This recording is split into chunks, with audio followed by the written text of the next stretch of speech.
नमस्कार दोस्तों, आज की इस वीडियो में हम बात करेंगे और जानेंगे आपके उस सवाल का जवाब जो आपने कमेंट के द्वारा हमसे पूछा था। आपने से यहाँ पे मेरा कहने का मतलब है, हमारे एक व्यूअर ने हमसे कमेंट के माध्यम से पूछा कि वेरिकोसील के पेशेंट क्या संभोग क्या सेक्स कर सकते हैं, उसमें कोई प्रॉब्लम तो नहीं आती या वो नहीं कर सकते हैं।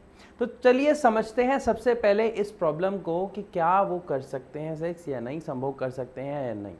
देखिए, जब भी किसी भी पेशेंट को वेरिकोसील की समस्या आती है तो उसे अगर हम दिक्कत की बात करें तो दिक्कत क्या देखने को मिल रही है कि उसके टेस्टिकल्स में उसे पेन महसूस हो रहा है। कभी नॉर्मल, कभी शार्प पेन, मतलब कभी बहुत ज़्यादा पेन होता है, कभी हल्का फुल्का पेन होता है। उससे बहुत हैवीनेस वहाँ पे फील होती है, साइज़ बढ़ जाता है क्योंकि वॉल्स का साइज़ बढ़ जाता है। इन दिक्कतों के साथ अगर हम बात कर रहे हैं संभोग करने की, सेक्स करने की, तो यहाँ पर उसमें कोई भी दिक्कत नहीं होती है। एक वेरिकोसील का पेशेंट अपनी ज़िंदगी में नॉर्मल तरीके से वो सारी चीज़ें कर सकता है जो बाकी करते हैं, सिवाय उन चीज़ों के जिससे आपके टेस्टिकल्स और आपके वॉल्स और आपकी वेन्स के ऊपर प्रेशर पड़ता है, जैसे running, jogging, exercising, heavy weight उठाना, इन सब चीज़ों को अवॉइड करना है।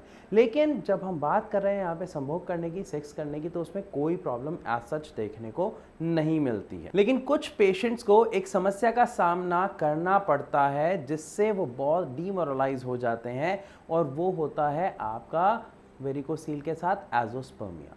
अब एजोस्पर्मिया की प्रॉब्लम से वेरिकोसील का क्या लेना देना, इसको आप थोड़ा सा समझने की कोशिश करें। जब भी किसी को वेरिकोसील होता है तो होता क्या है, हमारे जो वॉल्स होते हैं वो काम करना प्रॉपर तरीके से बंद कर देते हैं, जिसकी वजह से जो ब्लड फ्लो था हमारे टेस्टिकल्स के द्वारा, जिससे वहाँ का टेम्परेचर मेंटेन रहता है, वो नहीं रह पाता। यानी ब्लड का फ्लो प्रॉपर नहीं हो पाता। जो हम, अगर आपने मेरी पिछली वीडियोस देखी हैं तो मैंने उसमें समझाया हुआ है कि वेरिकोसील की समस्या में एक हमारी बॉडी का साफ खून होता है जिसको हम बोलते हैं ऑक्सीजनेटेड ब्लड, जो हमारे शरीर में ऑक्सीजन के साथ जाता है अंदर। दूसरा होता है बैड ब्लड, यानी वो उस ब्लड में से जब ऑक्सीजन यूज़ कर लेते हैं हमारी बॉडी के ऑर्गन्स तो वो वापस ऊपर जाता है। तो वो जो ऊपर जाने का प्रोसेस है, जब वो ठीक से नहीं हो पाता तो ब्लड प्रॉपर तरीके से ऊपर नहीं जा पा रहा होता, वो नीचे की तरफ ही रह रहा होता है, क्योंकि वॉल्स अपना काम करना बंद कर देते हैं। इसके और अधिक एक्सप्लेनेशन अगर आप देखना चाहते हैं, समझना चाहते हैं वेरिकोसील की समस्या को, तो आप डिस्क्रिप्शन में उसका मैं लिंक दे दूंगा वीडियो को, आप उसको देख सकते हैं, या ऊपर आई बटन पे क्लिक करके भी आप उस वीडियो को देख सकते हैं। लेकिन अब प्रॉब्लम यहाँ पे जो हमने बात की एजोस्पर्मिया, वो यहाँ पर क्यों देखने को मिल रही है? हमारे टेस्टिकल्स के साथ ही एक हमारी वेन जा रही होती है, यानी एक नस जा रही होती है, जिसको हम बोलते हैं स्पर्मेटिको वेन, यानी हमारे एक ऐसी वेन, एक ऐसी नस जिससे स्पर्म बाहर आता है। एजोस्पर्मिया की जो समस्या का कारण है वो यहाँ पर क्या है, इसको आप समझिए।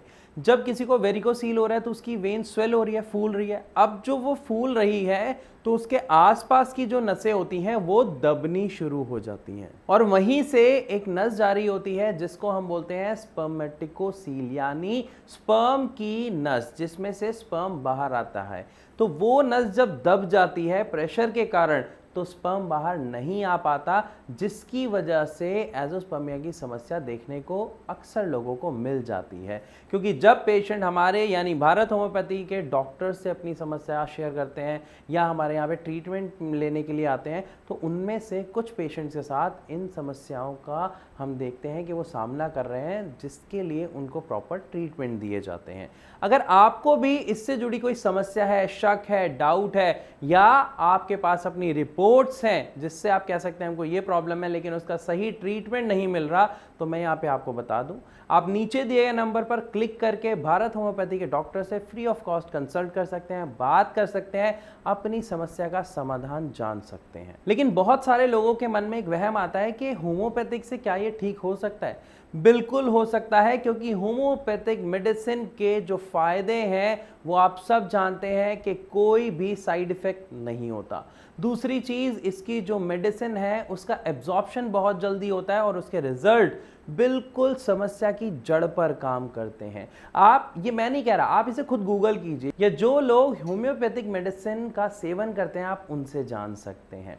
अब ऐसा हो क्यों रहा है? क्योंकि जितनी भी होम्योपैथिक मेडिसिन होती हैं वो होती कैसी हैं? अल्कोहल बेस्ड, यानी उसकी एब्जॉर्प्शन बहुत ही जल्दी, बहुत ही फास्ट होती है। अब इसमें एक पेशेंट अगर देखिए दवाई कंज्यूम कैसे करता है, शुगर बॉल्स होती हैं जो वो दवाई खाता नहीं है, पानी के साथ सटकता नहीं है, बल्कि मुंह में रखते ही वो दवाई घुल जाती है, आपकी लार के साथ एब्जॉर्ब होके आपके ब्लड में मिक्स होके अपना काम करना शुरू कर देती है। इसीलिए इसके रिजल्ट्स बहुत ही जल्दी देखने को मिलते हैं।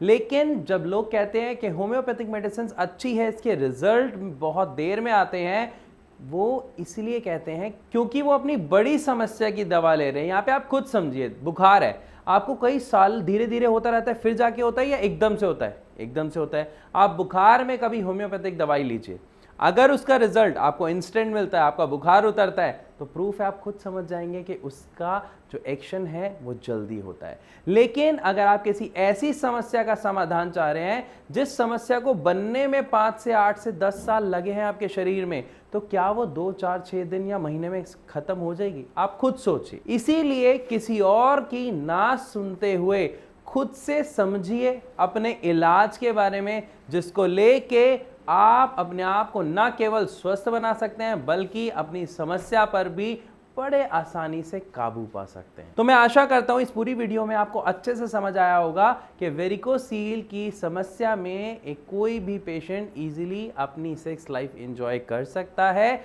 और साथ ही अगर उसे कुछ समस्या देखने को मिलती है एजोस्पर्मिया की, ओलिगोस्पर्मिया की, तो उसमें चांसेस हो सकते हैं कि वो वेरिकोसील की वेन के फुलावट के कारण देखने को मिले। तो इसका ट्रीटमेंट बहुत इजी है, आपको कोई एलोपैथिक या किसी तरीके की सर्जरी की जाने की ज़रूरत नहीं है। तो आई होप आपको सभी चीज़ें बहुत अच्छे से समझ आई होंगी। इसी के साथ अब मैं आप सबसे चलने की इजाज़त चाहूँगा। मिलूंगा अपनी अगली वीडियो में, तब तक के लिए नमस्कार।